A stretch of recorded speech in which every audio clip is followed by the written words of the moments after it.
Welcome to Pamela's Plant-Based Kitchen. Today we're doing a kale salad. I have already prepared the kale, and what I'm going to do is crush the kale that I've cleaned and cut up. When you crush it, it makes it a lot easier to eat the kale because kale has a lot of fiber in it, which is wonderful for your system, your colon, your biome, and it helps you to clean out your body and to have a really good healthy digestion. So we have now crushed the kale. We're going to add some more lemon juice to it. I already put a little bit on it. So this is some fresh squeezed lemon juice that we have. We're adding to it that helps to break down a little bit of the fibers in the kale salad. So we're definitely using lemon.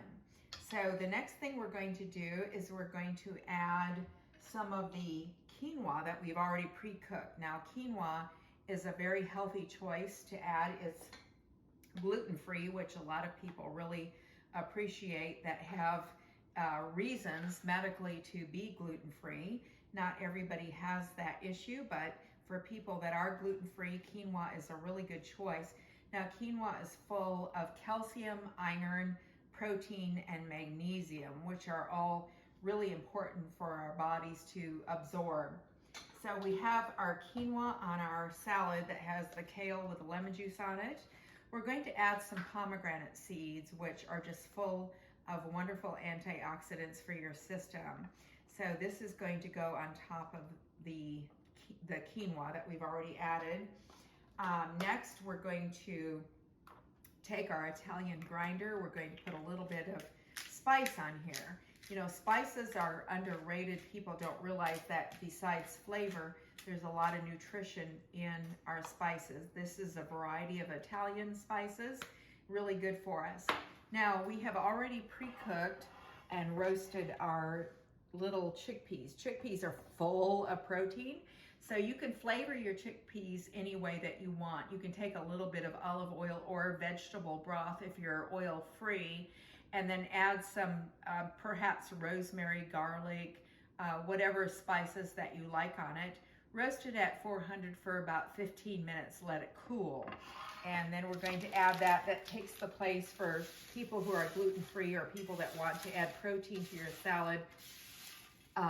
So you're not having any bread products in your salad. You're adding protein instead, and you're still getting a crunch.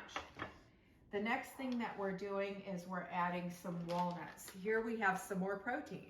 So these have wonderful omegas, and do you know that walnuts are shaped like the brain that we have, and it's good brain food, and walnuts are full of protein as well. So we have all of these wonderful omegas and proteins that we're adding to our salad. Next, we're going to do our dressing. So I've already put in our dressing container some of the tahini, a little bit of Pear infused white balsamic vinegar, some garlic powder, a dash of red pepper, which is optional. I like a little bit of a kick, and just a touch of salt, not very much. Now we have some lemon juice that we have added here that is going in. We have a very thick base. We're adding a little bit of lemon juice. And because it's so thick, when we whisk it up for our salad, we're going to add just a tiny bit of the homemade vegetable broth that I've talked about in my videos before that I make. Once a week, I cook all of my veggie pieces that I have peeled and processed, and I make veggie stock, and I use it in soups and cooking rice or quinoa, and also to thin things out, such as this dressing. So now we're going to drizzle our wonderful tahini, lemon, and seasoning over our salad. And now we have a beautiful protein and kale quinoa salad with chickpeas and walnuts and pomegranates ready to eat. I hope that you will try this recipe and that you will enjoy it as well.